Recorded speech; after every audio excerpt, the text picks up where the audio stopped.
До речі,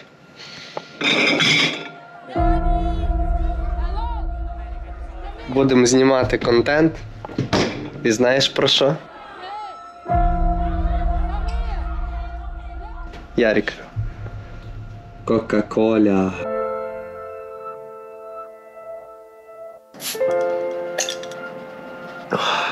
Сьогодні будемо говорити про Кока-колу.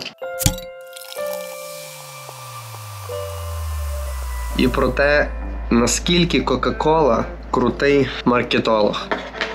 Мені здається, що немає в світі напитків, які краще рекламують свій продукт, як Кока-кола. Коли вдумуєшся в цю штуку, це щось просто нереальне. Ну що, поїхали. 1995 рік з'являються в рекламах різдвяні вантажівки Coca-Cola. Всі, напевно, всі поголовно люди знають, як виглядає ця вантажівка, гарна мелодія, прикольна, їде трак, такий весь в гірляндах, по дорозі, і там гарна музичка, і рекламують Coca-Cola. А тепер вдумайтесь, зима, холодно на вулиці, мороз. Хто хоче пити прохолодний напій Coca-Cola? Coca-Cola була настільки розумна, що вона вчилася толкати свій продукт навіть зимою. Основні продажі в Coca-Cola відбуваються зазвичай літом, не зимою.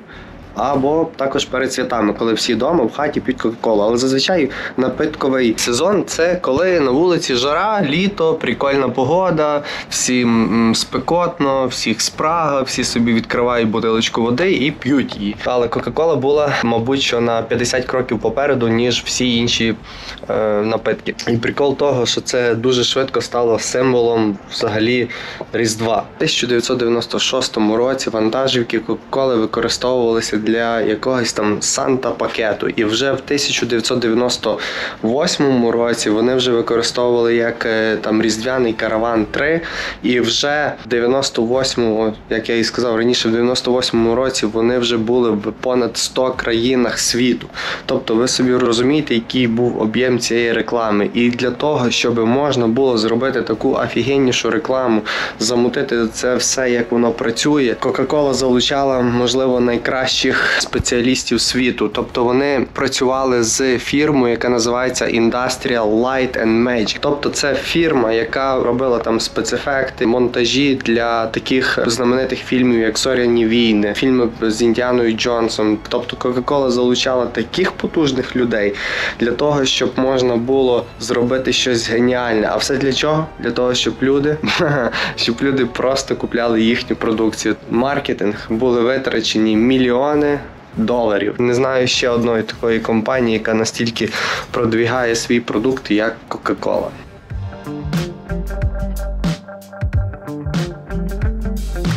Цікаво ще те, що ось ці каравани Кока-Коли тільки почали бути на дорозі в 2001 році. Тобто для того, щоб бути ближче з людьми, Кока-Кола почала реально випускати такі вантажівки і просто пересуватися з міста в місто по Європі, щоб люди знали, що таке Кока-Кола і були ближче до неї. Вони не перевозили продукцію з точки А в точку Б, вони просто їздили і роздавали всім Кока-Колу, і тоді про них знали. І це в людей вже робився такий різдвяний настрій і асоціювався з продуктом Кока-Коли. Це просто геніально. Але прикол в тому, що не такий, іронія трошки. Прикол в тому, що Кока-Кола не перевозить. Ні, вони перевозять продукцію свою. Своїх траків, можливо, навіть недостатньо для того, щоб зробити ці перевезення. В США навіть наша компанія Load & Go перевозить ці товари Кока-Коли з верхаусу на верхаус по всій Америці.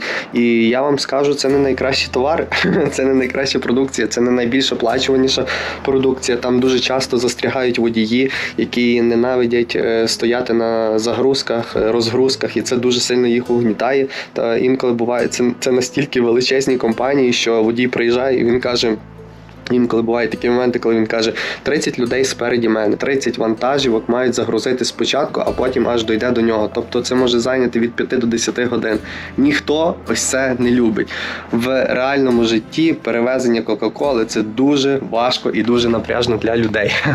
Протягом 10 років ось так вантажівка, оця прикольна, з лампочками, яка світиться на рекламах, яку ви бачили, протягом 10 років поспіль вона їздила, об'їжджала близько 40 міст Британії перед новорічними святами. Тобто люди просто підходили, фотографувалися, і для них ось ця наскільки це геніально. Просто, геніально. Перед Різдвом запускаєш таку класну вантажівку, роздаєш безплатну продукцію, люди з тобою фотографуються, кайфують, получають халявні продукти і просто кайф. Прикрашання одного трейлера знадобилося близько 30 тисяч гірлянд. Це просто космос. До речі, ще один цікавий факт про Санта-Клауса, Діда Мороза. Настя, ти знала про цей цікавий факт про Санта-Клауса? Чого він червоно-червоний? Ні. Червоно-білий? Ні. Через вантажівки Кока-Коли. Є така легенда, що з цих кольорів зробили їх Санта-Клаусу. До того вони могли бути і зелені, і сині, які хочеш. Так що факт. А може і ні. Ідемо далі.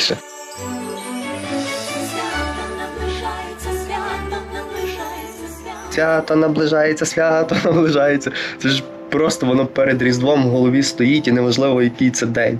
І це все реклама Кока-Коли. Це не якась там різдвяна штука, це просто Кока-Кола. Кока-Кола – ти геній. Ось цей контраст між тим, що ми бачимо і що є насправді, це дуже величезний контраст. Довозити продукцію Кока-Коли з точки А в точку Б – це, можливо, одне з найгірших, що може бути. Дуже важко, дуже напряжно, водії не люблять це все. А що ми бачимо? Гарну рекламу, гарну маркетингову кампанію, офігенніші асоціації з Різдвом. Тому що коли люди бачать Кока-Колу, бачать гарну різдвяну коробку, там де такі от пляшки коли, хочеться їх купити на Різдво і поставити їх на різдвяний стіл і сказати, як все класно. Тому не дуже завжди класно вірити тому, що є насправді, що є на рекламі і що є всередині компанії. А ще, знаєте, цікавий, який факт є?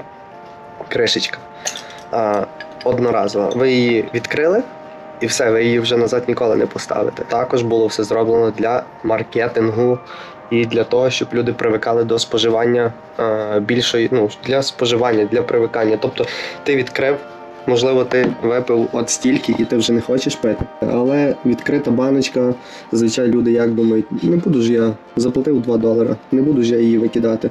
Краще швиденько її доп'ю, не можеш ти її залишити на потім, через те, що немає кришечки, яка може закрутитися. Звичайно, є бутилочки, які можуть закручуватись, але в цих випадках це просто маркетинговий хід теж. Цікава штука. Геніма. Кока-Кола, Пепсі, Кока-Кола – це просто генії.